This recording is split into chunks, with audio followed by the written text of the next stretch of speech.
It is Christmas Eve and Nicole is putting the finishing touches on the Christmas ham with her mother Rosa.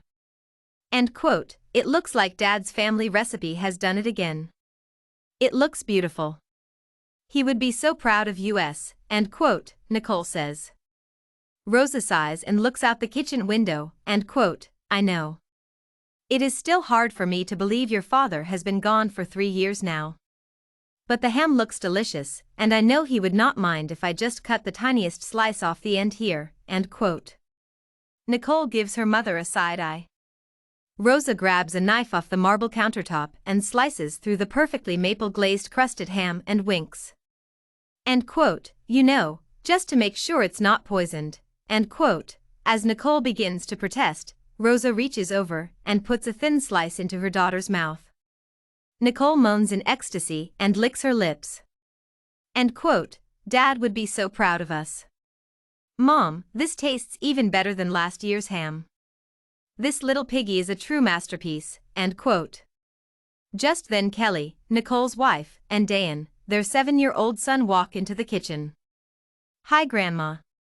It smells so good in here. It smells like Christmas. Dan says as he rushes over to Rosa. End quote, let me guess. You two are testing the ham for poison, end quote, Kelly smirks. Mama Rosa laughs, end quote, you know us all too well Kelly. As you should. You've been a part of our family for 16 years, end quote. Reaching down to give her grandson a kiss she asks, end quote, how's my favorite grandson, end quote. Dan smiles, end quote, Grandma, I'm your only grandson. Can I have some ham? I think Grandpa Danny would want me to check for poison too. Do you see what you two have started? Kelly asks. Well, we're always looking for new partners in crime. Isn't that right, Dan? Nicole retorts as Dan nods in agreement and puts a bite-sized piece of ham in his mouth. End quote, Dan, let's go get dressed so we can join Milton and Laurel to see the luminarias in Carolwood, end quote, Rosa smiles. End quote, I'm happy they invited us.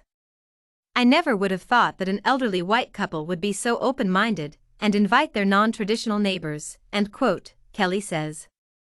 End quote, well, I've always told Nicole and her brother to never judge a book by its cover, and that goes for Milton and Laurel.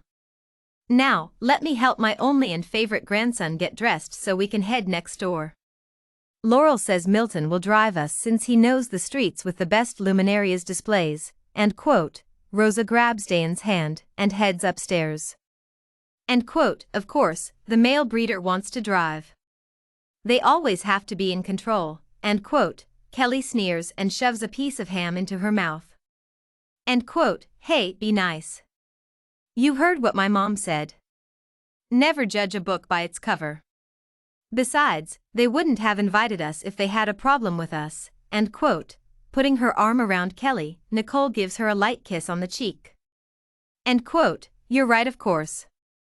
I don't want to prejudge people because that would make me a hypocrite, end quote, Kelly says. End quote, and I believe that would put me on Santa's naughty list, end quote. She smiles and relaxes into Nicole's arms. Well, for the record, I don't mind if you're on Santa's naughty list. I'll still give you all your gifts under the tree. Nicole grins. 20 minutes later the motley crew is being driven around Carolwood's streets and avenues with Milton and Laurel as their guide. End quote, the traditional luminaries consists of a small brown paper bag, a small candle, and a small amount of sand to weigh down the bag in case of wind, end quote. As Milton navigates through the beautifully lit neighborhoods, they continue to ooh and ah at every turn.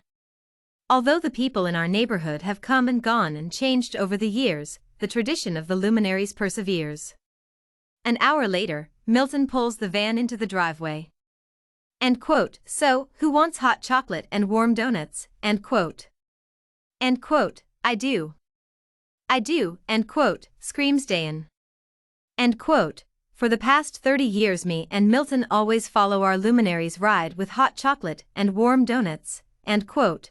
Laurel smiles and reaches over to squeeze Milton's hand. End quote, that sounds lovely, end quote, Mama Rosa replies. That evening, Kelly and Nicole enjoy their traditional bourbon eggnog with steaming hot bowls of gumbo as they wrap last-minute gifts for the tree. Kelly smiles, and quote, "Tonight will go down as one of my favorite Christmas Eves," end quote.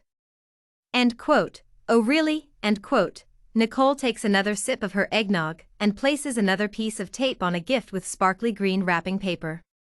"You mean you enjoyed spending time with a white heterosexual elderly couple?" End quote. "Yes," end quote, Kelly replies. End quote. "Milton and Laurel were wonderful tour guides and a sweet elderly couple. You and your mother were right. My early New Year's resolution is to not judge a book by its cover.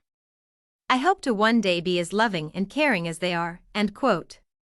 End quote. "I'll drink to that," end quote, Nicole says as they both clink their glasses together.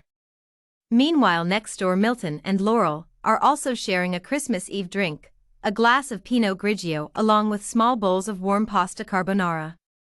End quote. "Do you have the book, Laurel?" end quote, Milton asks as he sips the last of his wine. End quote. "You know I do, sweetheart," end quote, Laurel replies. Laurel places a black leather-bound book with gilded pages on the round dining room table. She gently pulls on the scarlet-colored ribbon, revealing a page with the heading "Bucket List" followed by a numerical list of varying items written in a combination of black and blue ink. Some of the items are followed by a big red check mark indicating a successful completion of the task. Midway down on the right-hand side of the journal, Milton's weathered index finger lingers over numbers 71 and 72. End quote. "We definitely hit the jackpot with our new neighbors, didn't we, Laurel?" End quote. Milton chuckles as Laurel hands him a red pen. End quote. "We sure did, sweetheart. Merry Christmas," end quote. And with two quick strokes of the pen, Milton puts two red inked check marks next to the phrases, end quote, "Have hot chocolate with colored people," end quote, and end quote, "Hang out with lesbians," end quote.